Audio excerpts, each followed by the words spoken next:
Olá, pessoal. É um prazer estar aqui com vocês no canal do Centro de Desenvolvimento Biomédico para Ensino. Tá? Agradeço imensamente o convite do professor Eric Baroni por estar aqui com vocês. E a ideia desse vídeo, pessoal, é me apresentar e falar rapidamente sobre a taxonomia de Davey, sem me aprofundar muito, então não vou trazer materiais de apoio, vou falar um pouco mesmo dessa taxonomia, para que ela serve, e no futuro a gente prepara um vídeo mais específico sobre o assunto, né? Então, me apresentando, meu nome é Diego Secato, tá? Sou químico, não sou biomédico, então estou invadindo aqui o canal dos biomédicos, tá? Mas tenho uma atuação muito grande na área de biomedicina, né? No curso de biomedicina, eu sou docente aqui na Universidade do Oeste Paulista, né? Na UnoOeste de Presidente Prudente, e atualmente o curso majoritário no qual leciono é a biomedicina, né? Então, tenho ficado cada vez mais inserido na área da saúde, tanto que faço parte, né, de um núcleo aqui na instituição, que é um núcleo que discute questões de ensino e aprendizagem para a área da saúde, né? É um núcleo de formação e educação permanente na área da saúde, no FEPS. Então, tenho mestrado em Química, né? E atualmente, estou falando aqui, fevereiro de 2022, sou doutorando na área de educação, né? Mas tão logo acabarei aí também o meu doutorado, tá? Bom, então, ao convite do professor Eric, eu vim falar um pouco da taxonomia de Davey, que foi inclusive já um curso, né, mais completo, uma formação que eu já até desenvolvi com o pessoal da universidade também, no qual o professor Eric trabalha, né, uma formação que dura em torno de 3 horas. E aqui o desafio é falar um pouco em 10 minutos, 5, 10 minutos, o que seria essa taxonomia, né? Então, a taxonomia de Davey, né, ela vem aí no sentido de nos auxiliar a avaliar habilidades e competências psicomotoras. Quando eu digo avaliar, não estou dizendo só da nota, uma avaliação formativa mesmo. Então, tentando colocar de outra forma, é uma taxonomia que nos ajuda a olhar para o nosso estudante em uma atividade psicomotora, numa habilidade laboratorial, numa habilidade clínica, e avaliá-lo, seja para dar uma nota, ou seja para dar um feedback a ele, né? Olha, você precisa melhorar nesse aspecto, ou você está indo bem no aspecto X, precisa reforçar o aspecto Y, algo nesse sentido. Não que nós queiramos diferenciar, discutir nesse momento diferença entre habilidade motora e cognitiva, uma coisa depende da outra, mas vamos tentar separar hoje nessa conversa só habilidades e competências psicomotoras, né? Então, na taxonomia de Davey, ele elenca lá, né, no artigo seminal que surgiu que foi escrito sobre esse assunto, ele elenca 5 níveis de habilidades que a gente precisa observar no nosso estudante quando ele está atuando ali numa atividade prática, numa atividade clínica, tá? Então, o primeiro nível que a gente precisa observar é a imitação. Então, será que o nosso estudante consegue imitar aquilo que nós fizemos? Então, uma atividade laboratorial, uma simulação, uma técnica específica, será que ele consegue imitar-nos, tá? Nos imitar? Essa é o primeiro nível, né? Eu vou ver se o meu estudante consegue imitar aquilo que eu estou ensinando a ele, que eu estou demonstrando a ele.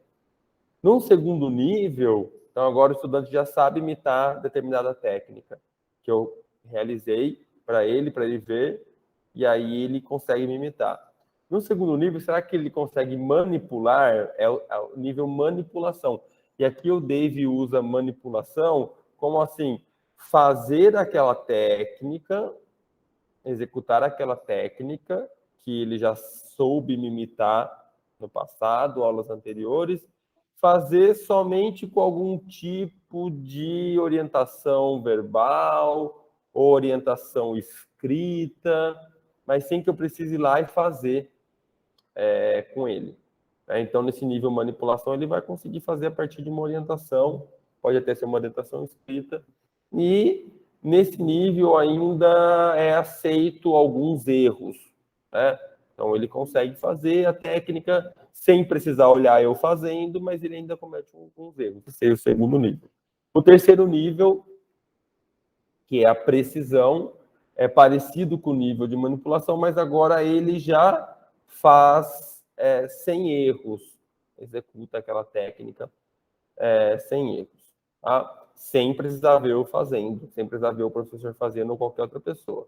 E ele executa sem erros e já sabe também corrigir outras pessoas. Então, olha, não é desse jeito que faz, é de outro. Ele mesmo já se apropriou da técnica de tal forma que ele consegue corrigir outras pessoas. O quarto nível, a articulação, é assim, será que ele consegue articular, como o próprio nome do nível diz, a articulação, técnicas diferentes para resolver um problema? Será que ele consegue mobilizar técnicas, 2, 3, 4 técnicas diferentes para resolver esse problema, um determinado problema? Mesmo que ele precise consultar material, que ele precise ler roteiros, protocolos, mas ele consegue, com esses protocolos de diferentes técnicas, resolver um problema, resolver uma situação? Quarto nível. E no último nível é a naturalização, ou seja, será que ele consegue mobilizar e articular essas diferentes técnicas sem nem mesmo precisar recorrer a protocolos? Né? Será que aquelas técnicas, aquele conjunto de técnicas para resolver um determinado problema já é natural para ele, que ele consegue chegar no laboratório, chegar no espaço? Não, isso aqui eu consigo fazer, eu faço sem precisar recorrer ao material. Né?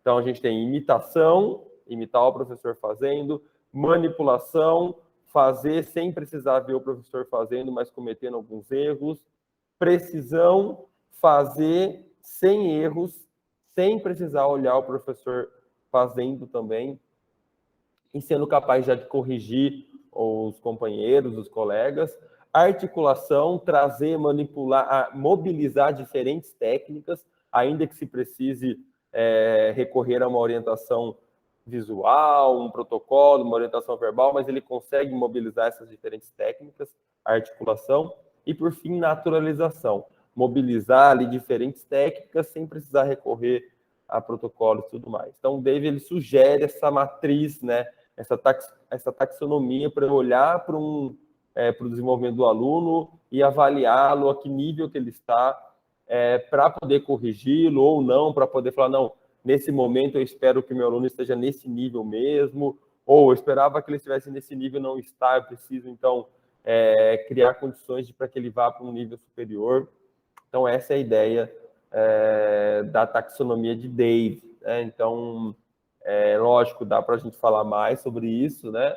Mas aqui era um vídeo bem introdutório mesmo sobre o assunto. Bom, pessoal, então agradeço novamente ao canal aí, Centro de Desenvolvimento Biomédico para o Ensino, por me dar essa oportunidade de falar com vocês. E para aqueles que quiserem entrar em contato comigo, né?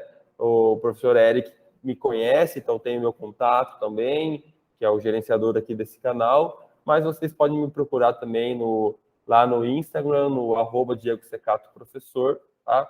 Ou no LinkedIn, minha rede social de trabalho, que é o Diego Secato, tá? Então, no Instagram, @DiegoSecato-professor, Secato com 2 Cs no K, né? CECCATO, ou Diego Secato no LinkedIn, tá? É isso, pessoal. Agradeço e a gente se vê em próximas oportunidades, futuras oportunidades. Um grande abraço.